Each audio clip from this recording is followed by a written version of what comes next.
On behalf of Imperial County Office of Education, I'd like to welcome everyone to our California SEL Road Show. Joining us in partnership with San Bernardino, Superintendent of Schools. My name is Kiana Gibbons-Jarvis, and I head up our internal team of social and emotional learning. That's comprised of myself from Imperial County Office, John Lasarczyk, Robin Bates, and Erica Morquecho. Wave so the crowd can see you. And also joining us to lead us through an amazing time of learning are Miss Mary Hurley from Castle, and also Miss Jennifer Peck. You'll see that her camera is off today. She has some connectivity issues. It runs better with it off, but she's waving with her heart out to you all. Jennifer, you want to say hello? Good morning, everyone. And to start us off, I'm going to pass the mic over to our Senior Director for the Curriculum Department at Imperial County Office of Education, Ms. Jeanette Montaño. Thank you, Kiana. Good morning, everyone. Dr. Fennell sends his regrets. He was supposed to be here today to start us off, so I'm going to give you the following message on his behalf. So good morning to everyone. We are honored that you are here today to join us for the Social and Emotional Learning Roadshow.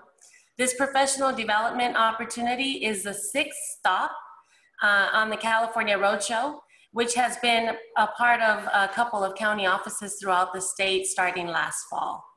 The Roadshow is a great example of organizations coming together in partnership to serve our teachers, staff, and most importantly, our students. Social and emotional learning has always been an integral to student success, but in the current context, with social isolation and so many other challenges our kids are facing, social and emotional learning has never been as important as it is today. The social and emotional competencies needed by our students include self-awareness, relationship skills, self-management, responsible decision-making, and social awareness. One might argue that these very competencies are what's lacking throughout our culture today, which is only being magnified in our current events and conflicts. By investing in these competencies with our students, we give them and all of us the best chance at creating the future we want to see for our communities, both locally and across the country. We are so proud of the work our teams are doing to support SEL within our MTSS efforts. And the work is critical, and it does matter to all of us. We have much work to do, but we're already seeing the impacts of these efforts. Your participation today and in the future sessions will make a difference for you and those you serve. There is no doubt about that.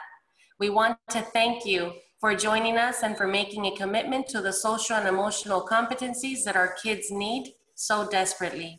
We are excited for all of us and enjoy your learning today. This message is on behalf of Dr. Todd Fennell, Superintendent of Schools.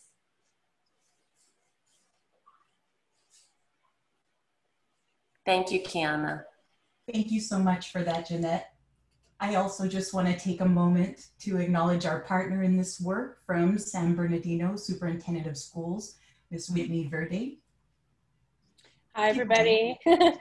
Thank you so much. We are really excited about this partnership with Imperial County and this presentation today. And we're thrilled and blessed to be able to be part of this and this important work around SEL. So thank you so much.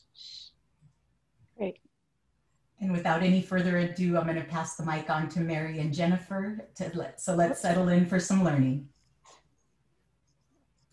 Thank you, Kiana. Good morning, everyone. This is Jennifer Peck. I'm the person over there on the left, and I'm so sorry that I don't have my video on. I'm having terrible internet stability issues at home this past week that I think has everything to do with school having started and my daughter being on Zoom all day as well.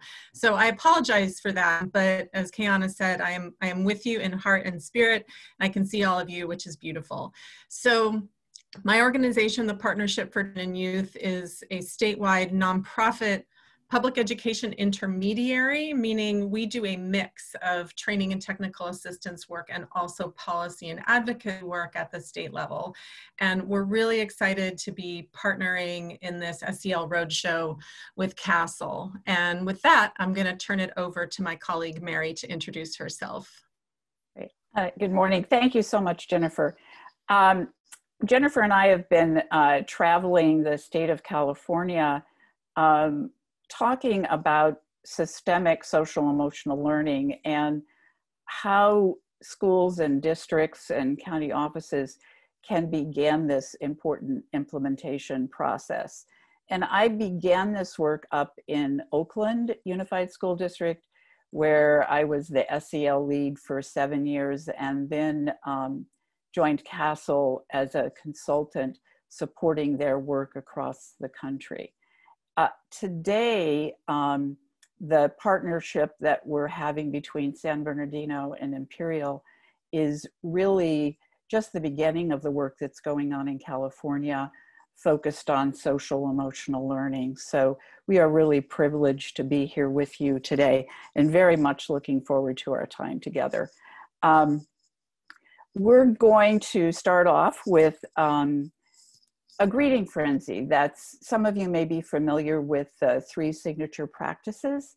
And one of those activities is a greeting frenzy that we're used to doing in person, live, looking in each other's eyes, saying hello, fist bumping, high-fiving. And we're in a different environment now. We are in a virtual environment, and we're all working to humanize that environment and figure out, well, how do we make these connections and these important relationships? So we're going to have the greeting frenzy activity, but we're going to do it a little bit differently.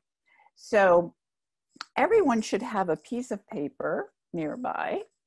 It could be a card, it could be a 8.5 by 11. And choose a greeting that you often use. In our family, we often say hola when we're right at the front door. So take a moment, write your greeting on a card or a slip of paper, and we will then unmute ourselves, wait for a signal, and then we'll hold the greeting up to our face and speak the greeting into the main room. You can kind of predict the kind of energy that's going to be created. So we'll see what happens. This is a bit of an experiment. So get a note paper, 8.5 by 11. Maybe even on your phone, you can type it out. What is a greeting that you would be saying to colleagues now if you were in person? So hit that unmute button and we'll know that you're ready.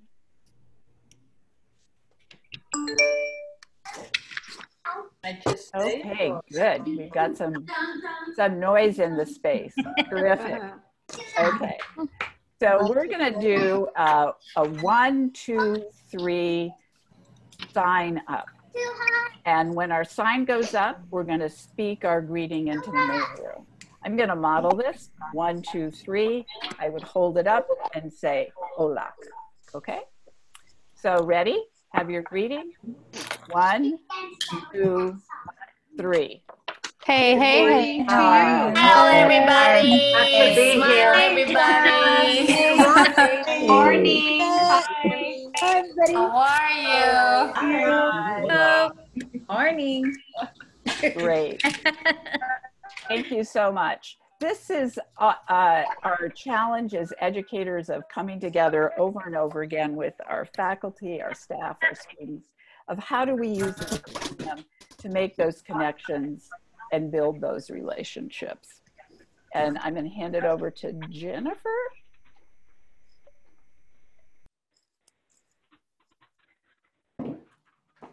Hi again, everyone. So I'm going to go over just a handful of logistics for today, and this also references grace, because we know that this online experience is often not ideal, as I'm experiencing today with my camera issue. So we just request everybody's patience and flexibility as we're best to navigate the technology of conducting this training today. So just a few things for the camera, off for self and on for community. We hope that folks will keep their camera on as much as you're able through the day, because it's wonderful to be able to see each other. But if you need to take a break or whatever reason, feel free to turn the camera off. Your name, as you have it listed in your participant ID through Zoom, we ask that if you haven't already, if you go in and switch how your name is written so that your organization is first and your name is second. And that will help us when we're putting you into your teams at the end of the day. So we'll remind you again about this later, but if you could start working on that now, that would be wonderful. And if you need technical help on how to do that, just put that question in the chat. Speaking of that, that is where we want people to pose questions. If there's resources you want to share, if you're having tech issues, be using chat for bonding to some of the exercises that we have. But if you have some kind of a problem or need to raise your hand, please do use the chat. In the breakouts, we ask for equity of voice. So we're going to be breaking into a lot of trios today. So just make sure that within the time that you're allotted, you make sure that each has an opportunity to reflect and to speak. The resources will all be shared that we're going to be using today. They'll be linked through the presentation, and then everything will also be sent out to you at the end of the presentation. So for agreements for today, you can go on to that, Mary. So we've done our best to create a very engaging and interactive experience for you today, but we're still on screens. And so we offer these agreements to help us engage with time for today. So these are a few suggestions, and you may have your own to bring into the space as well. All the activities are invitations to participate. If for some reason you're unable to, that's okay, but they are invitations to participate. We ask that you return to being present. We know how easy it is to get distracted when we're using screens for such long periods of time. So we give ourselves grace to get distracted, and we ask you to just return to being present. Taking risks and celebrating mistakes in ourselves and others is always important. Assume that everyone is doing their best, and to be kind and curious. So we want to thank our County Office of Ed partners for putting forward these agreements to help guide our time together today. So before I go into a little bit of an overview of the 3 days we're going to have together between now and October, I wanted to just give a touch of background about what an SEL Road Show and sort of where this came from. Between 2016 and 2019, Mayor had the privilege of serving on the California Department of Education's first state SEL task force. And we were charged with better understanding the capacity building needs of educators across California around social emotional learning, which was really gaining a lot of interest and momentum. And we were also charged with creating some tools and resources for educators, as well as recommendations on what was the state's role in supporting SEL capacity. When our work was wrapped up, after having created California's SEL guiding principles and a resource guide and some policy recommendations, we knew it would take time for the state to adequately resource this work and be able to implement capacity building supports for the field. So my organization in Castle teamed up to try to get some supports and resources out to educators around the state more quickly than we knew that the state itself would be able to. So we created the SEL Road Show, and was mentioned earlier, this started in the fall.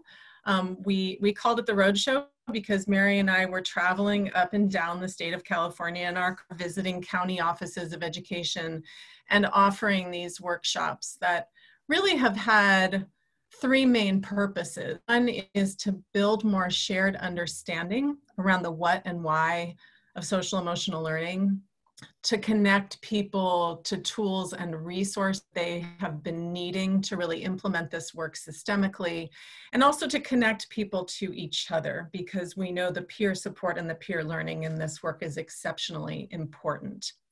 So we had done this obviously in an in-person format, and we have turned this into a virtual format, which we did for the first time with San Diego County over the summer, and learned quite a bit from that experience that we're bringing to you starting today. So today really is going to be about the foundations of social emotional learning. We'll take you through a number of exercises, including a self-assessment and a variety of other things looking at CASEL's tools. On day 2, we're going to be talking about adult SEL and dig into how you implement adult SEL and the importance of that. And then our third day together on October 5th, we're really going to be digging into CASEL's tools, particularly their reopening guide and their resources, and then having some facilitated planning time. So that's an overview of our 3 days together. And I will turn it over to Mary to talk more about what we're doing today.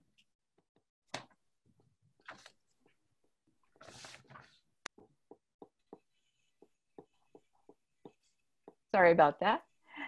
Today, welcome, and we're going to be looking at CASEL's view of what we've learned over the last 25 years of what social emotional learning is. And we've also learned about what some common misconceptions are about SEL. Then we're also going to be looking at what does it mean to lead social emotional learning in a systemic way, either a system as a district, a county, an organization, a school as a system, and where in the world do you begin to do this work? We're going to be using the three signature SEL practices. We've already started in on this with warm welcomes. You'll have many opportunities to engage with one another, and we will have an optimistic close. We're going to be using also tools and resources from a brand new, just out in the last few weeks, CASEL Roadmap for Reopening Schools, which is available free and online to everyone. And the way we're going to be doing this is we're going to be learning about social emotional learning. We're also going to be experiencing adult SEL throughout our time together, and we'll have an opportunity to practice this as well. Jennifer, we've been doing this a few minutes now.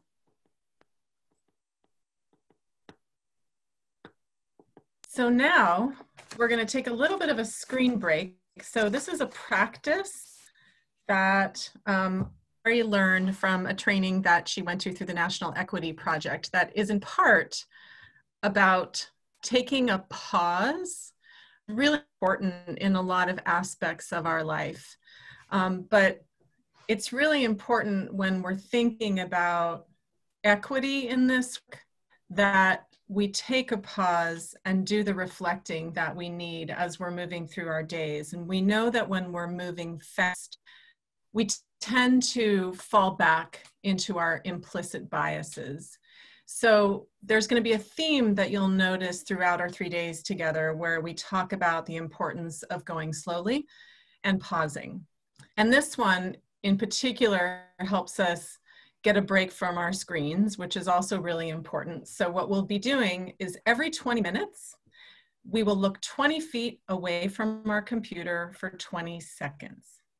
So we're going to invite you all to do that now. Thank you, everyone. Back to Mary. Great. So it's sort of amazing that we are in the midst of reopening schools in a pandemic, with social uprisings, with 2020 election. opening schools is challenging enough, but given the uncertainty of the times that we're in, we can often feel overwhelmed, isolated. The urgency really sometimes gets the best of us. There's not enough time. And certainly in terms of complexity, these are the most complex times, certainly that I've ever experienced as an educator, just really feeling overwhelmed. So there is a resource in the roadmap that is part of an organizing tool. And we're going to learn about it and practice it today. And there are 5 reflections. And the first reflection is around combating this feeling of being isolated. So we're going to reflect on the idea of isolation and teamwork just for a minute. The goal will be after 5 minutes, you'll select one reflection to share in a trio and talk about how that's showing up for you in your own work. So this one is around teamwork. This work is not possible to do on your own. Think about your closest colleagues. How have you built relational trust? How will you build this relational trust through a larger, more diverse planning team? And what is essential to bring in others who have different views and experiences? A sense of urgency. Education seems to run on urgency, and it's never been more powerful than right now. But it can hijack our ability to think critically. How will you resist the urge to jump into a critical practice that's part of the roadmap, for example, without thinking through the rationale? What strategies will help you slow down, read, and think critically? Time. I think this is the most common lament of what is our biggest challenge often. It's our most valuable resource, and where we invest it is a good indicator of our values, our personal values, I would say, and our organizational values. How will you prioritize the time needed to read, think, and plan? What will you say no to so that you have the time you need to focus on social emotional learning as a lever for equity and transformation?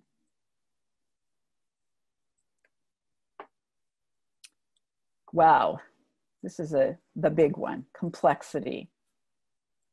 This year is full of complex problems and uncertainty, and we won't be able to fall back on standard practices and procedures.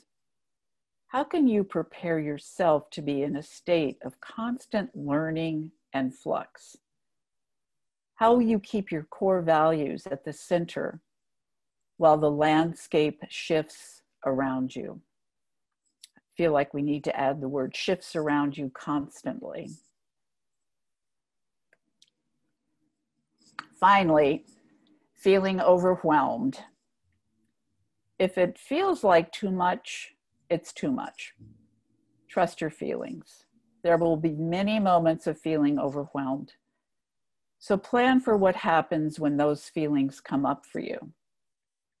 What can you do when something is too heavy, too much, too many? And I invite you to think of a specific example of when any of these reflections have shown up in your work and that sense of being overwhelmed. And it could be today in this moment. So select one of these reflections that is a priority for you today when you're thinking about your work. Which one rises to the top?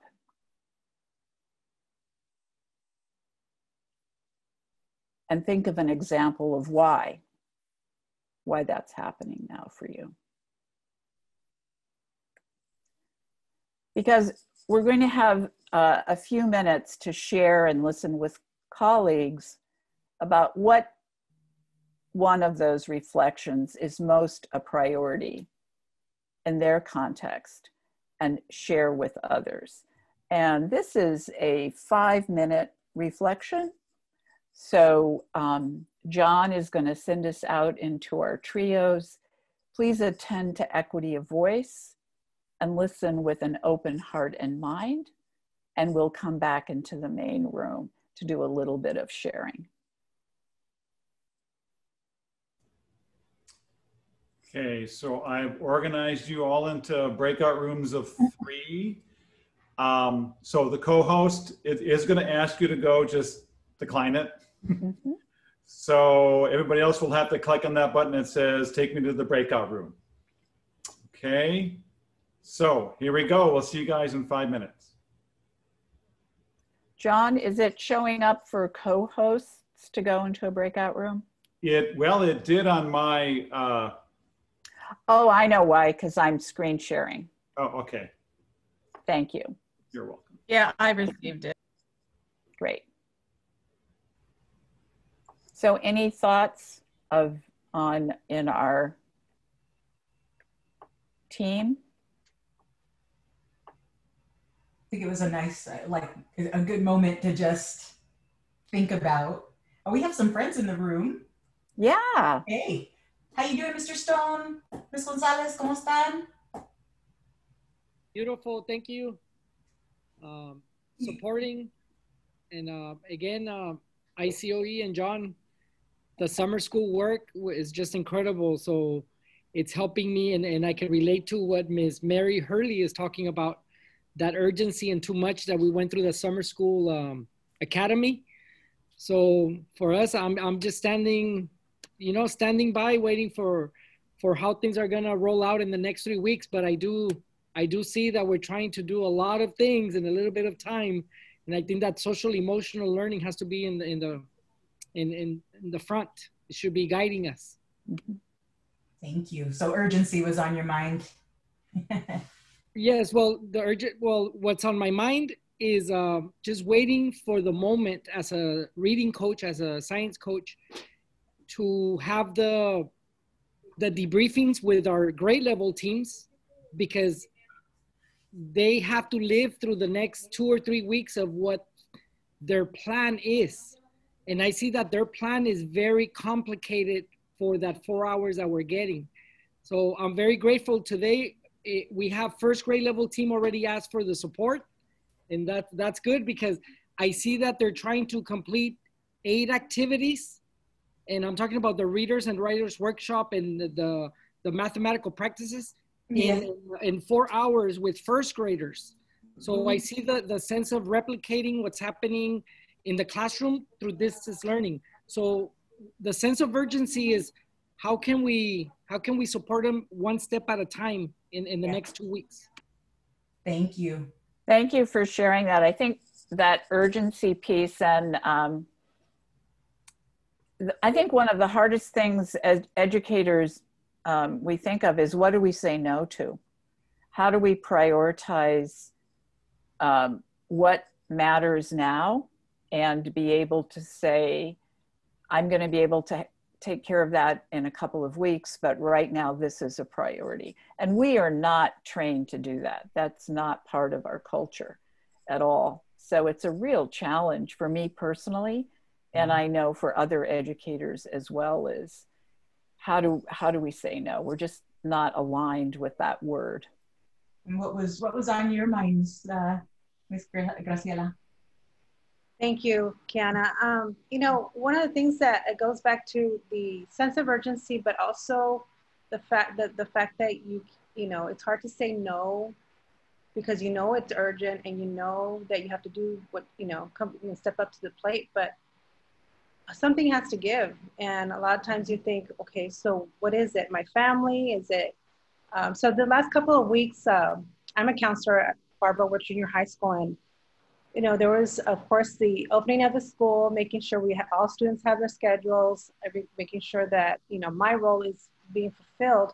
But on top of that, our school district is asking us to create a social emotional learning plan for our school district. it's a big project. Yes. And so for us, it was more like, okay, something has to give, you know, that means time, you know, we're going to have to figure out time and figure out how we're going to balance our lives. And that's been the challenge for me because I love, you know, what I do. And I love, you know, going out for creating plans and figuring out how we're going to implement them. But I also love my family and I love what, you know, so it's been a struggle. Yeah, that was resonating with me too. In that statement that, you know, if it feels like it's too much, it's too much. And then the next question is like, okay, so what do I do about it when it's too much? So right there with you. Thank you. Anybody else? Where are we in time? A little bit. John, do you see the time ticking thing?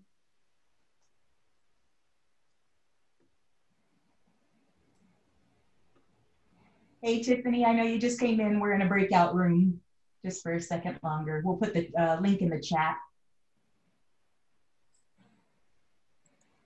Mary, where's the timer? I think we have about a minute left. Okay, great. Could you do a little banner, John, and let people know? Yes. Thank you. Thanks, Kiana. This is Tiff. Hey. How you doing, Denise? Fabulous? Hey. Hey, Robin. Denise heads up our higher ed and adult education department. Hi, everyone. Hi. Welcome. Happy to be here. Did you get to see those 5 questions? I didn't. I just popped in like 30 seconds ago. I'm putting the link in the chat. Well, that's to the 5 questions. And okay. Thank you. John's got the link to the slides. Awesome. How you doing, Tiff? I'm good. Sorry I'm late too. I was on we're doing a disability awareness training for Calexico High School for our unified PE class. So. Yes. Yeah. How's online been for you and your world? Oh, amazing. I love it. I'm kind of sad to have to go back to the office. I hear you, girl. Yeah. I mean, I'm still doing the same thing. I don't know. Yeah. So Mary, I'm going to bring them back. Great. Thank you, John. And some of them had 4 people in the room, so I apologize for that. It's okay. Here we go. I'm going to bring it back. Great. And this is going to be, I think, Whitney, you're going to monitor chat for us, or Kiana? Robin's got it. Yes. Great. Thank you. Probably both. Probably both. Terrific. Thank you so much. Great to see all of you. Great to see you, Mr. Okay, I'm closing all the rooms. Mr. Stone. All right. I'll give him a second. I'll get in here.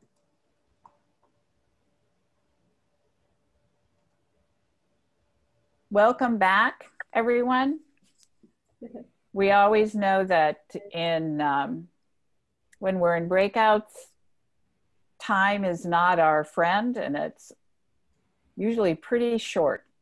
Feels like a quick minute. Thinking about our time that we've had together, how was this activity of the 5 reflections, thinking about those issues, and then being able to share them with colleagues and listen to colleagues?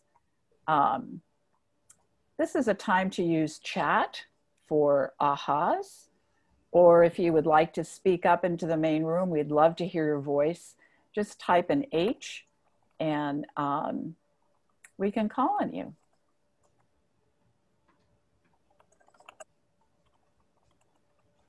So this is reflecting on those 5 big issues and sharing them, the process of sharing and listening with colleagues. How might you use that in your own setting? How was it for you this morning? What came up for you? Looks like a shared feeling is that they're not in this alone. Similar challenges, and so it's the power of the shared experience. Thank you to those who said that. Regardless of our role, we all have very similar feelings.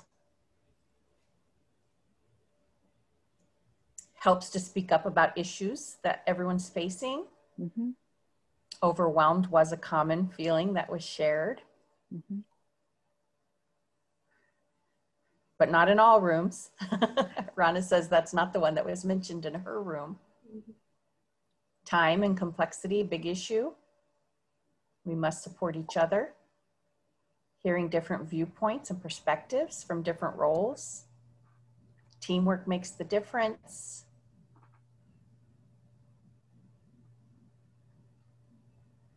It's refreshing to hear that it's not just me having these feelings. Everyone's dealing with very similar needs, teaching, but also balancing that with children and family and their needs. Resilience.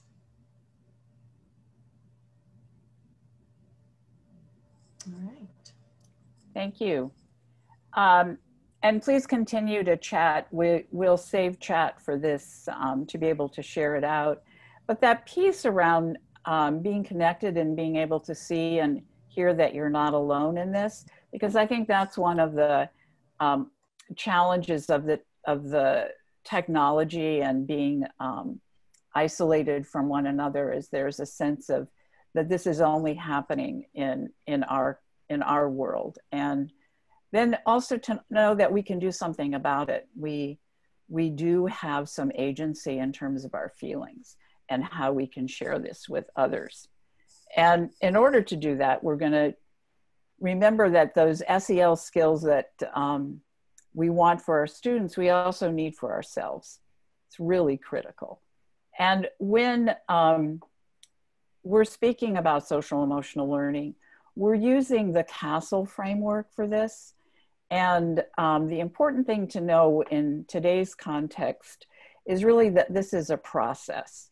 And I always ask folks the question, how do you know you're making progress? Much less about how do you know if you've hit your goal or not? Because in uncertain times, the only thing we really are focusing on is this process. How do we get better at moving forward?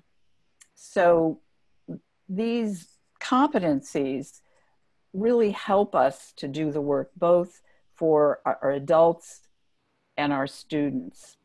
And I think a lot of us are very familiar with the CASEL wheel and the 5 competencies, but I want us to look this morning at the blue circles that surround these competencies, because this is really where our work is located.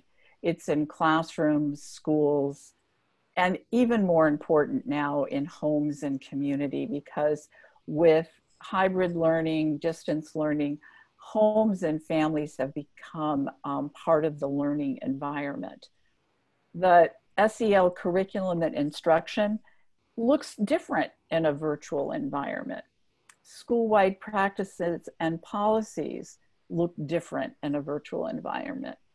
But family and community partnerships are even more important. So those blue circles, which we don't typically spend a lot of time with, I think are critically important right now.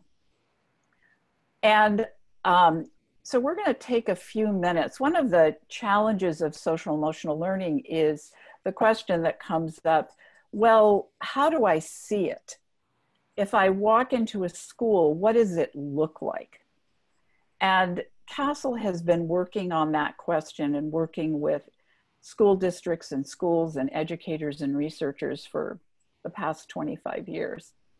And what we've discovered is that there are 10 indicators that if you walk into a school and then these indicators are present, there's a pretty good prediction that this school is grappling with implementing systemic social emotional learning. Now, these indicators are in real life indicators. So these are what you would see if you walked through the doors of a school, went into classrooms, what you would see and hear.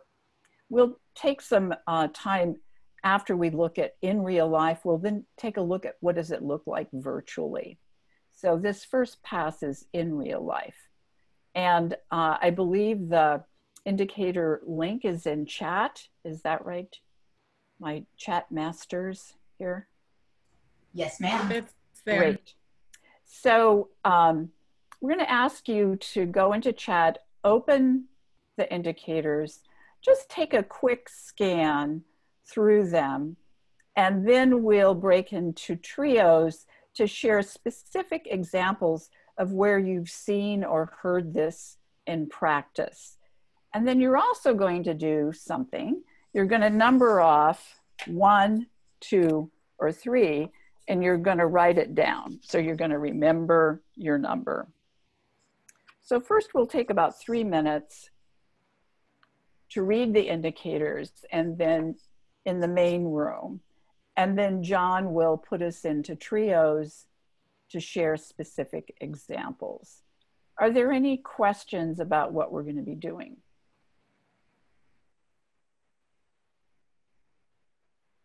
Okay, let's take a few minutes to read through the indicators, and then John will put us in trios. If you have an example in mind of at least one of these indicators in one school, John is going to put us in trios, again, for about 5 minutes. And remember to number off 1, 2, and 3, because you're going to be in this trio for the next activity, and it will be important to have your number. So John, new trios, please. As Mary was talking, I'm looking, some of you, unfortunately, may be in a, because of the number of participants, may be in a room of 2. But once I open them up and you guys all go, I will double check to make sure at least nobody's in a room by themselves. I'll move you to another room, and we'll make sure this works. If for some reason you're in a room by yourself and I don't catch you, you know, in the breakout rooms, there's that little help button. If you, it's a little question mark, you click on that help button, it'll indicate to me, and I will see what breakout room you're in, and I'll move you. So if everybody's ready, here we go. And again, co-host, please do not accept the invitation. Here we go. Did you have a chance to take a look?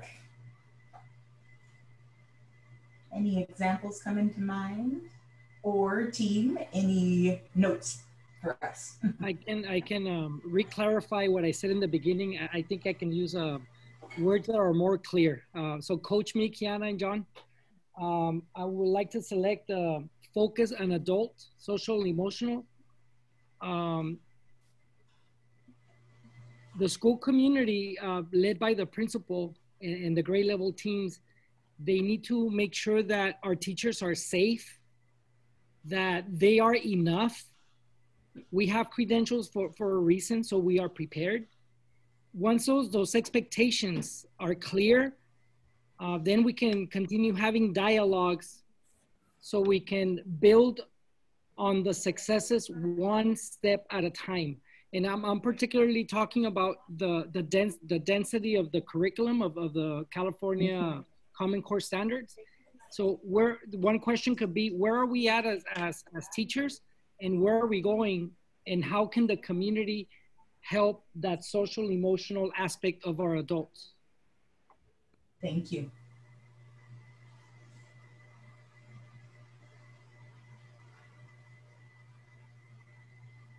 Anything else bubbling up as you study those?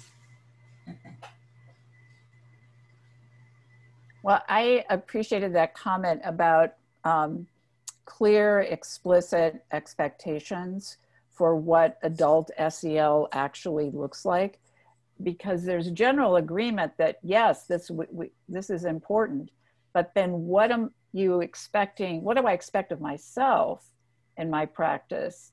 And then what am I expecting from colleagues? What are we holding ourselves responsible to if we're saying we're focused on social emotional learning as adults in our own practice? What are the adult indicators that this is happening? And we'll have some experiences today to help with that. Good. Hi there, Amy, and those just coming on. we're in a breakout room session, so if you No, want I'm sorry. So what happened is I was using my work computer, and so it doesn't have sound or audio. So I left so then I could come out on my phone. I don't know if you guys want to reallocate me or what, but now I can fully participate. So I'm on my phone. Okay. John, do we have an off number room? Yes, we do. I'm going to assign her to breakout room 1, Amy. Awesome. I'm so sorry about that. Thank you so much. No, you're fine. Thank you. Awesome.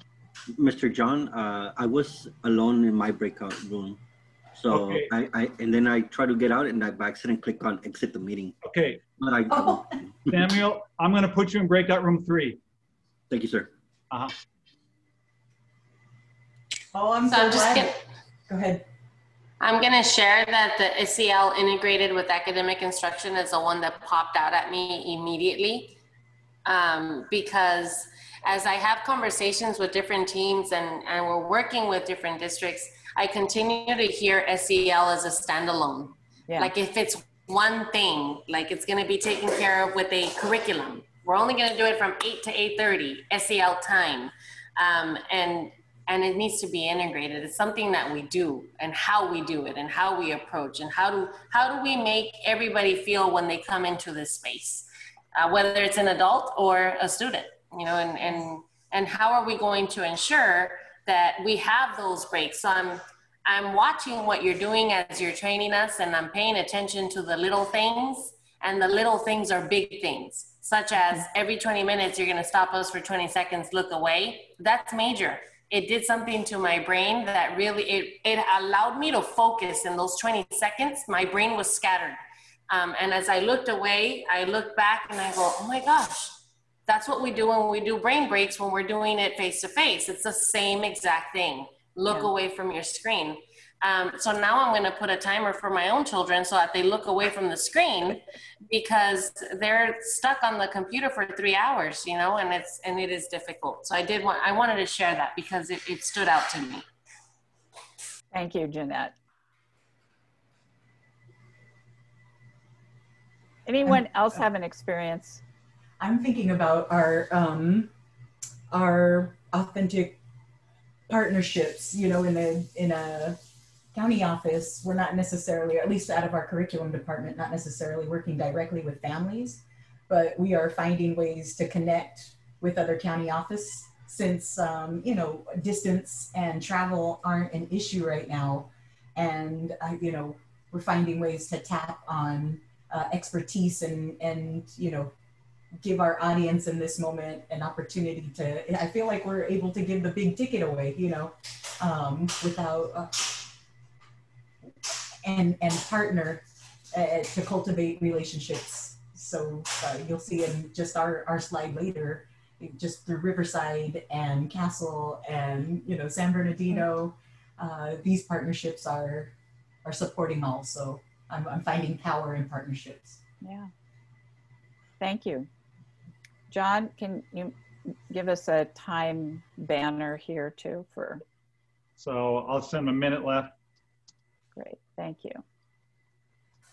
For the ladies that just joined us, we're finishing up a breakout room. So that's why it's kind of quiet at the moment. We're not, this isn't this slow a pace. We want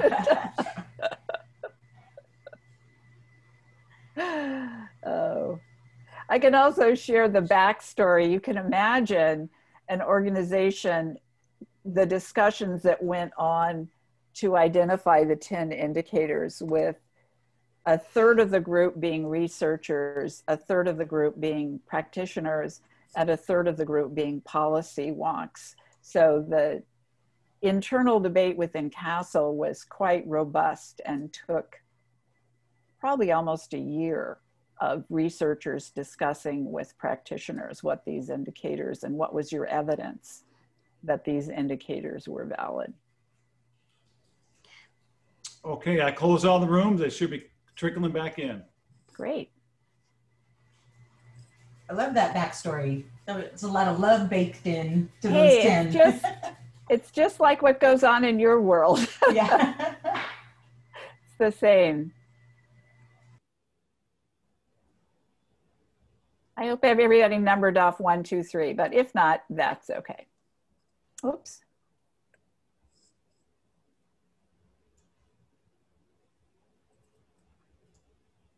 Welcome back. We're pretty confident that that was a rich discussion. And I was realizing I was having to think back to when I was actually in a school in March. That was that long ago that I was in a school building.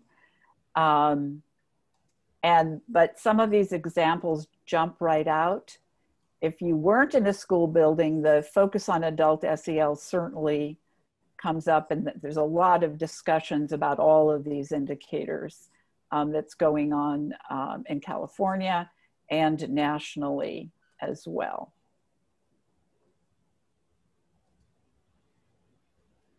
So Jennifer, are we ready to take a look and see what this looks like? Yes, thanks, Mary. So what we're going to do next is see a video together about Nashville's work with System. Nashville has been really working hard on this for more than a decade. They've been working very closely with Castle and have some pretty sophisticated systems in place. And we're going to go through this exercise because it's important to have a picture of what systemic SEL actually looks like in practice, even though we're in a virtual environment now, but we'll be back together, and we wanted to give you this picture that has some interesting lessons in it. So we're going to show you the video. And before going to the video, we have an assignment for you. So in the last activity, you selected a number 1, 2, or 3. So before we go into the video, if you are number 1, we want you to focus on noticing what the adults are doing in this video. What do you notice the adults doing? If you're a number 2, we want you to focus on the students. What do you notice about what the students are doing, how they're interacting? If you're a number 3, you should focus on the systems. What are you noticing about the systems in place at the school level, at the district level? And make some notes of examples of what you are noticing while you're watching. And after the video, we're going to be breaking you into some trios to have some exchange on this. So once again, if you're number 1, take note of what you're noticing about the adults. If you're a number 2, the students, and number 3, the systems. So John, you can go ahead and play the video. Actually, I think I am. That'll be Mary, yeah. Yeah. Oh, sorry. Yes, Mary. Okay, I think it's me.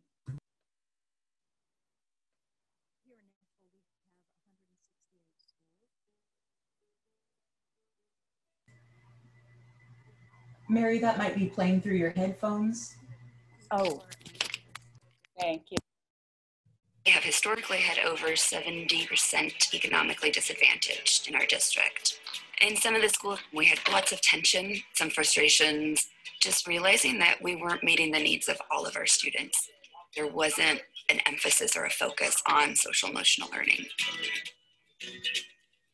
My first year, I had a principal come up to me. He said, Kyla, I completely agree with social emotional learning and I love the work you're doing, but I don't do hugs. So we're not going to do this at my school. And so it really made me pause and reflect and think, we don't even have a common definition of what social emotional learning is. Are we willing to work hard today? Yeah! So we worked on our definition for the district. We say that social emotional learning are the skills that students and adults have in order to be lifelong learners. So their self-awareness, their self-management, relationship skills, responsible decision-making, and social awareness.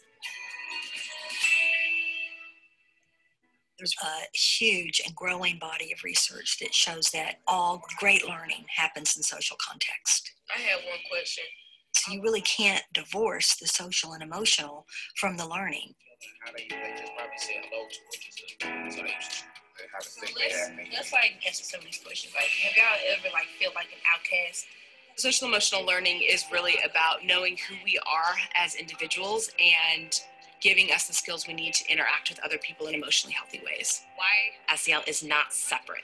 You went here with stress the last 2 weeks. It's not just a time that you might start a 5-minute lesson and do an SEL thing at the beginning of class, and then that's where we leave it. You smile right here. When you're going in and seeing a Socratic circle, they're demonstrating the ability to communicate. And that is an SEL strategy. That is helping them develop that ability in a more effective way. It needs to be ingrained and looked at in all parts of the things that we do in the school day. It also has really positive impacts on culture. It helps build the skills and mindsets that kids need and also adults need to be pushed with to be their best versions of themselves. You all right today? The district has supported us wholly. They've given us the green light to do things that are innovative.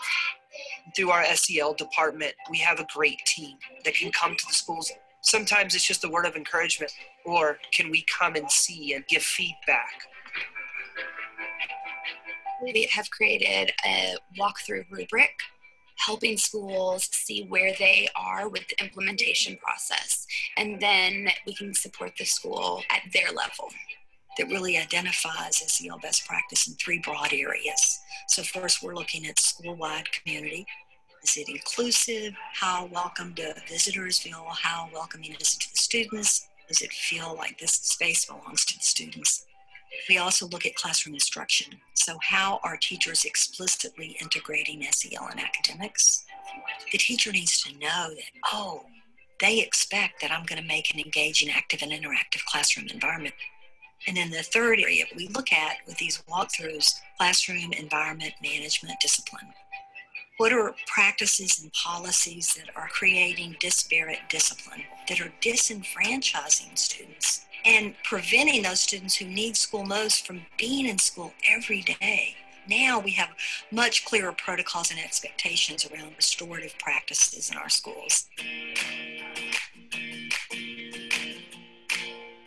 Across elementary, middle, and high school, you will see our students in circles, talking and sharing. One commitment I value is to be myself. Other practices are group work, really working together on a project. Also making sure that there are clear rules, definitions, and procedures in place so that students know what the expectations are of them and have that common language among the teachers, the students, and the community. Our goal is to understand together like what each person's situation is, because this is a learning process, okay? Every school receives ACEs awareness training. So what happened? And then we're gonna talk about it. ACEs are adverse childhood experiences. There's a lot of research out, and there's a whole list of things that are considered to be events in kids' lives that can cause trauma. And so in order to reverse that trauma, you have to do some very intentional things. You guys have changed and grown up so much this year. So every school is really looking at how can we create these safe environments where kids want to come to school, where they can feel engaged, where teachers are supporting children who come from a background of trauma or chronic stress. We saw that we really need to start with the adults. If we don't have the knowledge, it's hard to model something for our students. Start with understanding that it isn't a program. It isn't a single strategy. It's a paradigm shift. It is understand the why behind it and be able to communicate that with the adults in the building.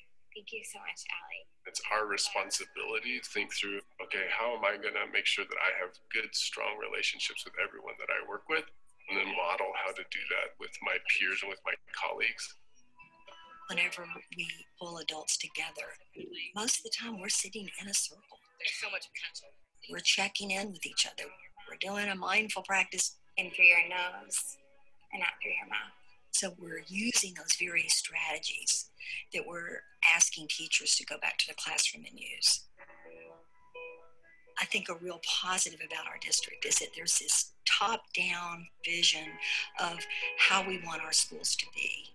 But there's also this grassroots kind of rising from the bottom where teachers are really being very proactive in advocating for students' SEL. Breathe in We have more and more principals and school leaders and teachers wanting to be trained in it and wanting more. It was fantastic.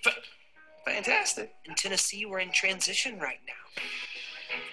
We have people in our state that don't believe that social emotional learning should be a part of our curriculum. And Metro School's still standing up going, this is what we need to do. Class now, okay? Yep. It values our work, and it gives us the autonomy to say, you can do it. That takes courage, and that takes the support of the district, and they've given that. You had a perfect day? That's awesome.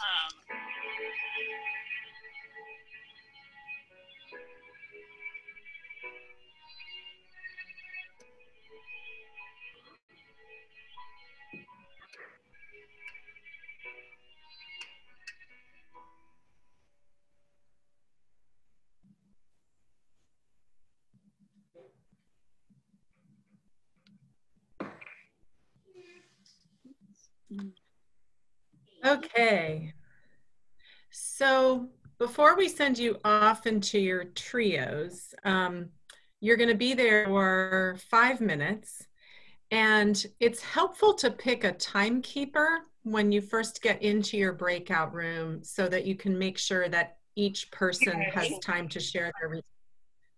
Okay, I'm sorry, I am having trouble getting back into screen share, so. Okay. Go ahead. No, it's okay. So I just wanted to suggest that you pick a timekeeper to make sure that each person has time to share their reflections on what they noticed during the video. So you can continue thinking about and notes on what you viewed while we get the PowerPoint back online. John, do you have help on this one? I think that just hit escape, Mary. Mary, yeah, if you hit escape, it should take you out of your window and you'll be able to see it. It's the perils of always watching the video. It kind of takes you out of its normal. In the upper left, Mary, can you hit the escape button?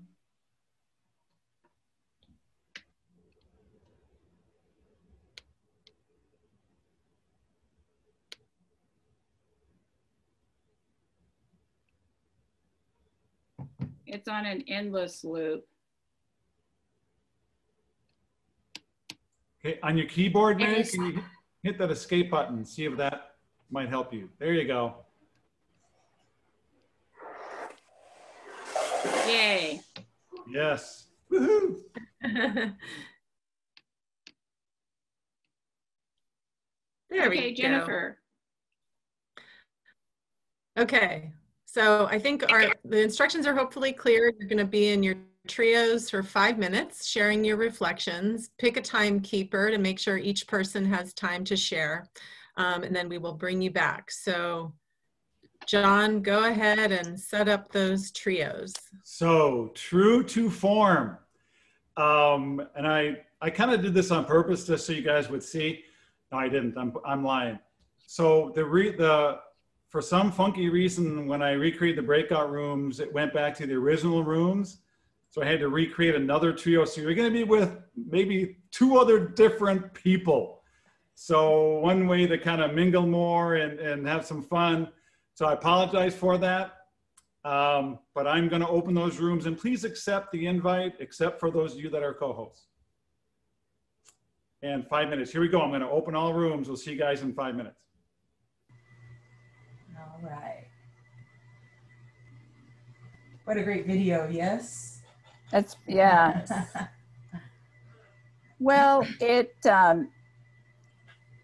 is one of the few videos that moves out of a school. There are a lot of videos about what's happening in a school, but this takes it for this audience that's working at the county level or a district level. It helps people be able to see the systems that are in place and then how that actually shows up in the classroom. Yes. I'm also changing the agenda a little bit. Let's see if this will actually show up. we don't use it all the time, but it's only when we're working at the district or county levels because of that systems piece. That there's a lot of wonderful videos that show it at the school site level. And there are not too many that do the a vertical look at what it takes. It almost reminded me of our team, Kiana. You know, like I mean, we've come a long way, so that's it's the structures that we put in place for others to feel what we have to offer, right? Because that's how we run our department. Yes. And I noticed that others want in on it, you know, because they feel it. I was thinking that too. Mm-hmm. Well, sometimes when you're at the district or county level, I know when I was at the district level, is this actually impacting what's happening for students? Is it making a difference for how students and teachers are experiencing school? And I think this video really helps set that up of, yeah, your systems that are in place really do make a difference for students. Well, one of the things that really stood out to me was when the teacher mentioned that she had a principal that said, oh, we don't have time, I don't like hugs, right? Yeah. And the misunderstanding of what that was. I could totally relate because, you know, when I was with a group of teachers where we just ran our classroom different, and Socratic seminar and all of that, the Socratic circles was part of our everyday, all day long life. And I would allow my students to eat because, you know, I would give them little snacks that everybody could eat that was good brain food and water. Yeah. And I didn't expect them to sit on their chair. And I was told, this is too chaotic for me. It doesn't work for me. It's too chaos. So you're gonna have to have them sit. And I remember thinking, well, it's not about you, it's about them. You know what I mean? But it just took me to that moment of it's about the students and not about the adult walking in and observing. Yes, I'm right there with you, JMO, on two different evaluations from two different administrators at two different sites. They put in my evaluation that my classroom was controlled chaos, and I took that as a compliment. Yes. I don't know how they meant it, but I took it as a compliment because that's what I wanted. I want them talking, not me. It's often also just jumping in is like, we do things at the district or county levels that make sense to us in our context. And then by the time it actually gets to a classroom, it's been distorted. It's like, you know, the game of telephone. It's like it's been completely repackaged and heard totally different than what that original intention was. I'm seeing Erica nodding her head there. I don't know if it's to music or an agreement. It's to you. Amen, amen, amen, amen. I always say, if I have $1, if I got $1 for every time someone said, Kiana said, Jeanette said, you know, I see what he said. It's like, but what did I say right after that? We're at a point where we can't even post something on Facebook because then it's not personal. It's now, oh, the curriculum department said. Yeah. But Zoom's helping out on that now that some of the sessions are recording. I'm like, let's go back to the recording. Let's make sure that's what the message was. Yeah. We're just like our kids in classrooms. We hear, you know, we hear things. We have selective hearing. Yeah, selective hearing. Yes. I like that video because it shows so many examples in between let's hug it out and sing, right? Yeah. That's not exactly what that is. So it paints a broader picture of the things that count as social and emotional learning, and make the clear connection to some of the PBIS work that is already going on in some of our districts. So I like that part at the end where it said what the commitment from each teacher was, you know, in order to start to move. So it gives a long view.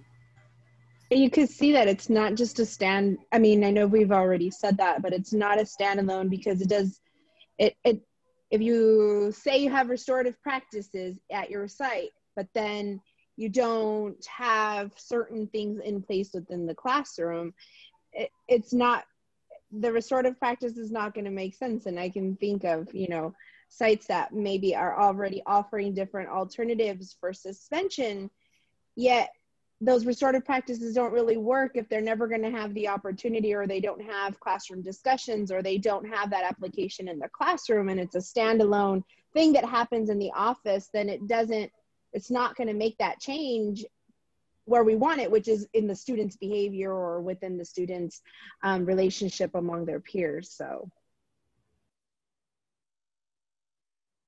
I'm going to welcome folks back as they come back into this space, and hopefully you've had just a quick few minutes to stretch. We're going to be finishing up at the top of the hour.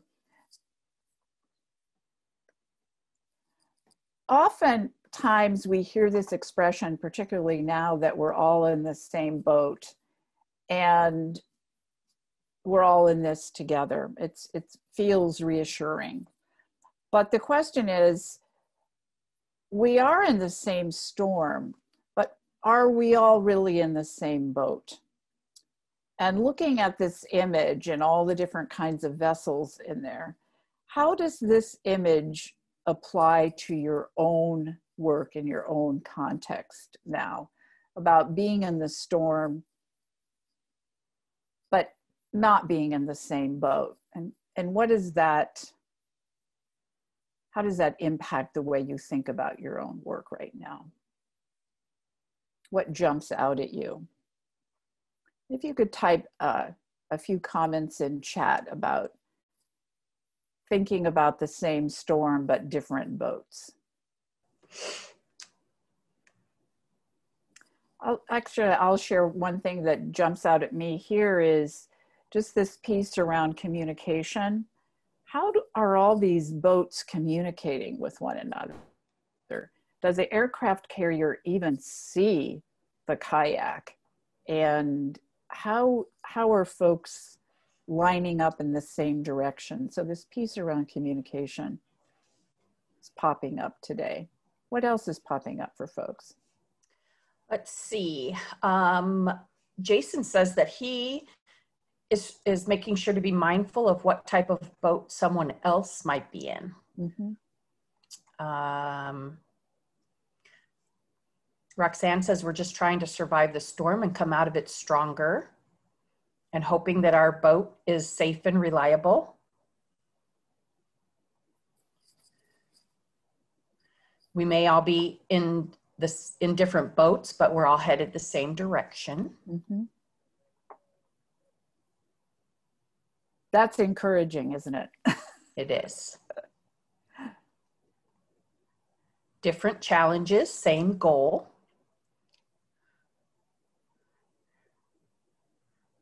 We all have our own supplies on our boats that allow us to handle it differently. Thank you, Rana. Mm-hmm. Perspective is everything. Some boats weather the storm better than others. From Brisa. Mm-hmm.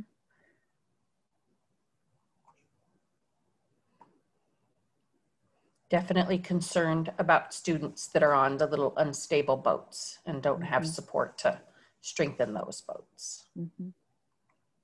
And many people have said that they're grateful for their shipmates and their sturdy boats. Thank you, everyone, as you're adding into chat. This really is about equity. This is around the same experience, but we have different resources. We're in a different context. We have different people on board. I'm looking at that old sailing ship, looks like from what, the 1700s, 1800s, around some of our schools that are not, really don't have the physical resources. So this image really, we began to empathize and realize that we are not in the same boat and other people do have different resources. So what does social emotional learning look like in a distance learning format? And we're going to ask you to just take a look at this tool in chat just for a couple of minutes, scan it, and then we'll open up the main room. What are the implications for your work now when you're realizing what we're asking teachers to do, and how teachers would self-assess, and would they have the tools and resources and awareness? What kind of professional learning might teachers need in order to engage in this? So we'll take a couple of minutes just to scan this, and then listen to folks in the main room about what you think the impact and implications for your work and what you're offering teachers and helping teachers in this distance learning format, or hybrid as the case may be.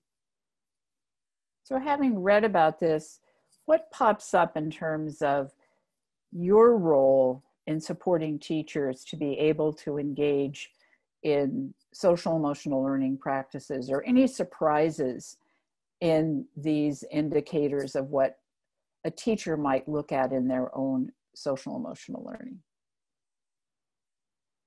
And if you could put those in chat, that would be great. Or we would love to hear your voice in the room. So as I look at this self-assessment, even though it says for teachers, I kind of think as an administrator, whether at the district office, at the district office, how am I supporting the principals and how am I modeling this? For principals, like how are they modeling and how are they supporting their teachers? Because it kind of trickles down. We all have to support one another, and it's not just something that happens in the classroom. It's at the school level, at the district level as well. Thank you. Absolutely. Any other chat comments coming up? One comment that the district needs to model, as well as the teachers and the administrators on site. That modeling piece is really critical. We're going to jump ahead. This tool, again, is part of a CASEL resource that's available to everyone. There are often misconceptions about what social emotional learning is. And I hear this across the country. It's a behavioral intervention. It's a mental health intervention. What we really need when we want to do more SEL is we need more psychologists, or we need more social workers. It's someone else's work. Or as was mentioned earlier in our time together, it's a program for students. It's really not about adults. In secondary, it's advisory. That's where it happens. I teach algebra. It's not on my plate. Or we're doing PBIS, so that must mean we're also doing social emotional learning as well. Those often get conflated. And that finally, the last one, which is that it's separate from academics, that our job is academics and it's another content area. What we've learned at CASEL is that systemic SEL is a lever for equity and excellence, and it contributes to creating more just and caring schools and communities where all can thrive. And I'm not going to read these, but I encourage you to look at these, because seeing the points where it's about learning, it's all students, all schools, it includes academic excellence, it includes adults, students, families, and communities, which is why when we look at the Nashville video, you realize, yes, that's 12 years of work, because you can see that social emotional learning really involves the whole community. So the question is, this seems overwhelming, is where do you begin? Where do you begin to do this work? And in our COVID uprising world, we begin with ourselves. So we begin with our own self-awareness. We begin with our own self-management around goals. My favorite one here is stop and think before posting. Stop and think before I hit that email and realize where that's going to go. Don't go so fast that I'm not recognizing my biases. The social awareness, we talked about this with the boats, becoming aware of the racial and social biases and how they impact interactions. In our, the last 6 months, we've seen all the inequities that are in our school system become crystal clear to the whole country. Relationship skills, which is what we're doing today. We're really connecting across counties, we're connecting across roles.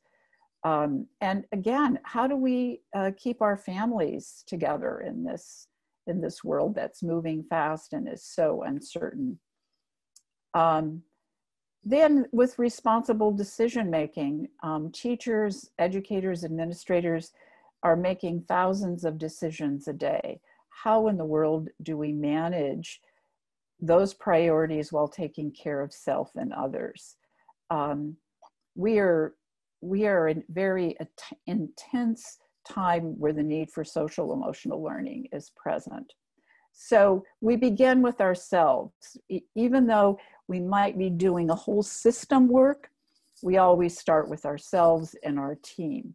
So we're going to take a few minutes to do an SEL Self-Assessment 2020. And the important thing around this self-assessment is that it's happening today. This is not about what you were like over the weekend or what your skill set is going to be tomorrow or even this evening. I had a lot of self-management on Sunday evening. Friday night, not so much. So this is very context driven. So let's take a couple of minutes. This is not overthink it, but work through each one of these competencies and look at the skills and identify whether you use them rarely, today, right now, sometimes or often, just in this moment. Are you thinking before posting? You might jot down a few notes about what's coming up when you look at this. Again, this is just an invitation. You're not going to share these results with anyone, but you will share the experience of doing this. And make sure you get down to that responsible decision-making competency. Which one of those skills are a strength? Which one are a challenge for you right now? Okay. We're going to ask you to reflect first on which area is an area of strength for you today. And John is going to give us a poll, and we're going to take a poll of the group. What area is an area of strength? So go ahead and enter your poll. Just today. And I'm going to ask one or two brave souls to put their voice in the room or chat. What are you noticing about this poll? What is it telling us? So we're at about 90% voted. And so I'll go ahead and end the poll, and that way we can share it with everybody. Okay, great.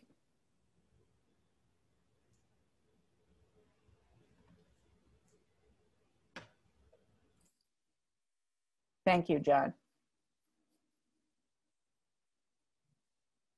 So what are these results telling us?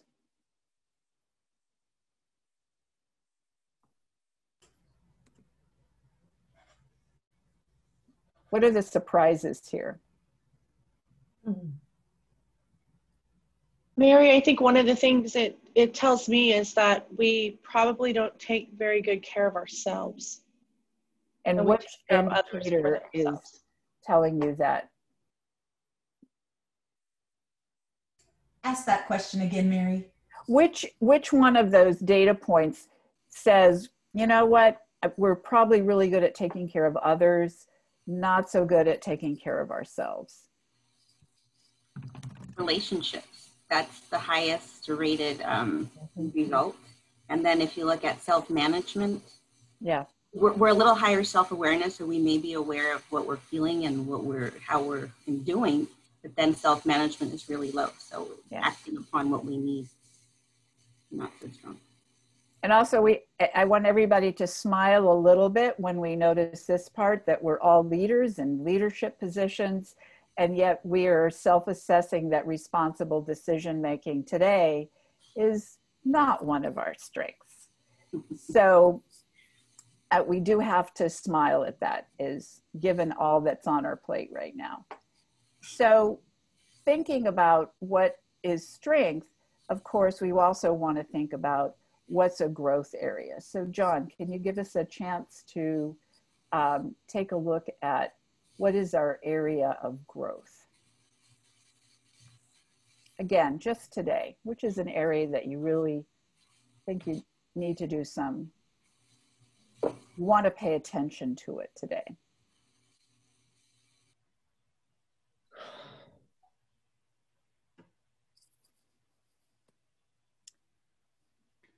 So I was waiting for the 90% mark. We're right at 86%. Oh, there's a few more coming in.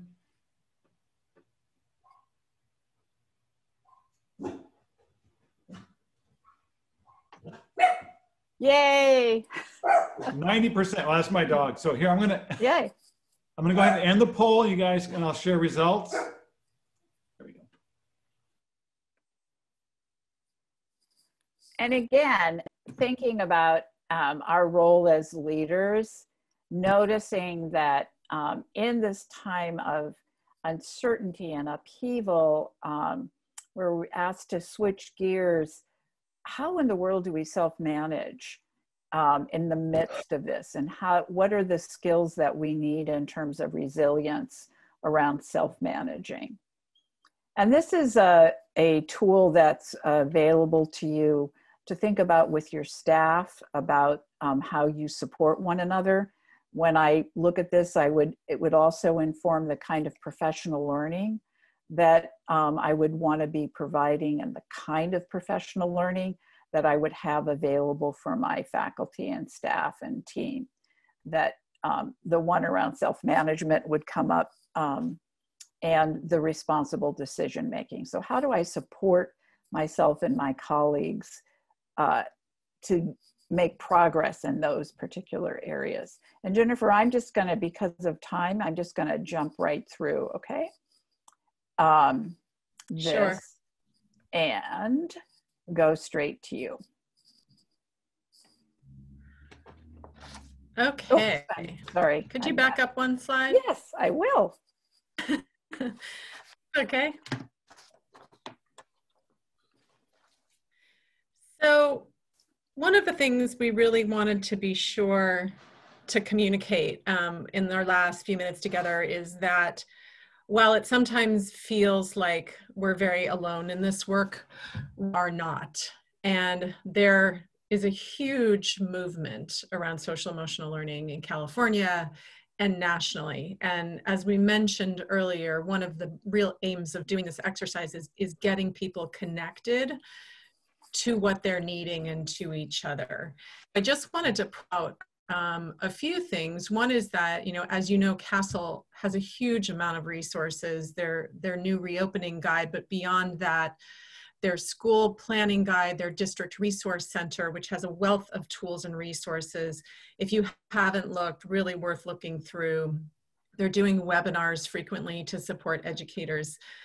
My organization, the Partnership for Children and Youth, is doing some California-specific curation of tools and resources, and also carefully tracking what the state is doing around resources resources and capacity supports for social emotional learning. So we're sending that out when we have useful things to share and want to be a resource to anybody who needs support.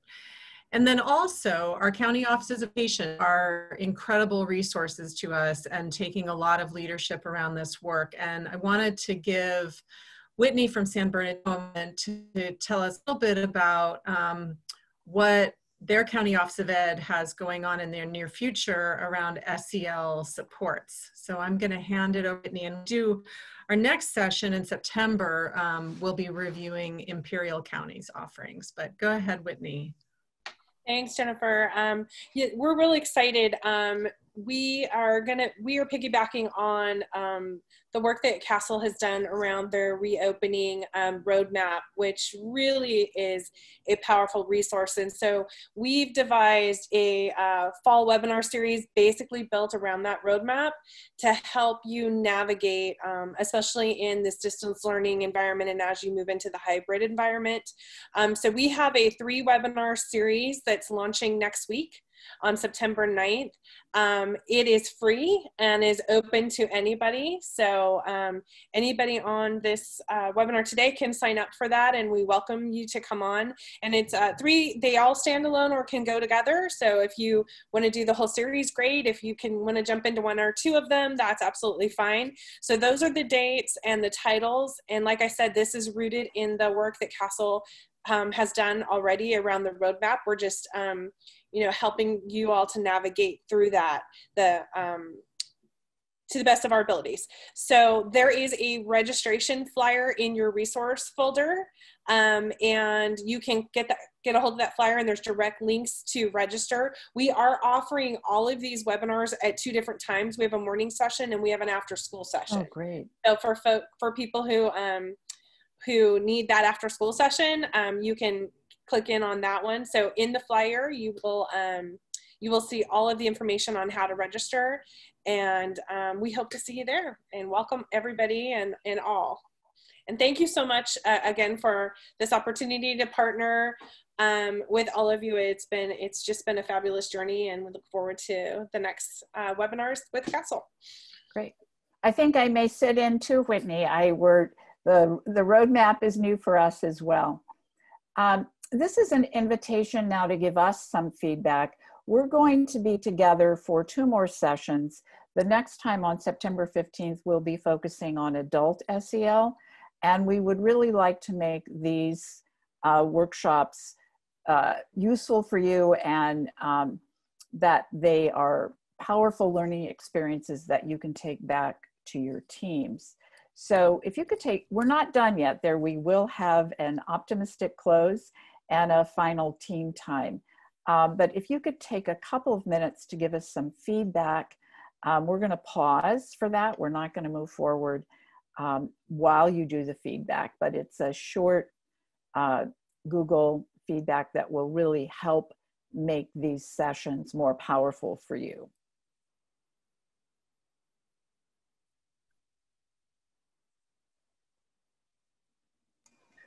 And the link is in the chat. Yes, thanks, Robin.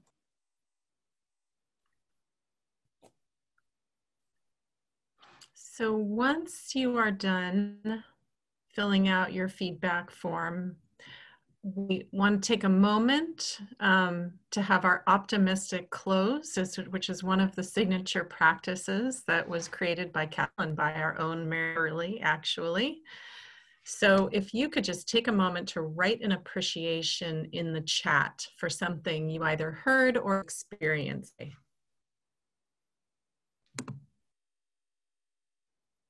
And I see some folks have already been doing that. It could be something that happened in one of your breakouts, a conversation that you had, or something that you learned. Thank you, everyone, for taking the time to do that.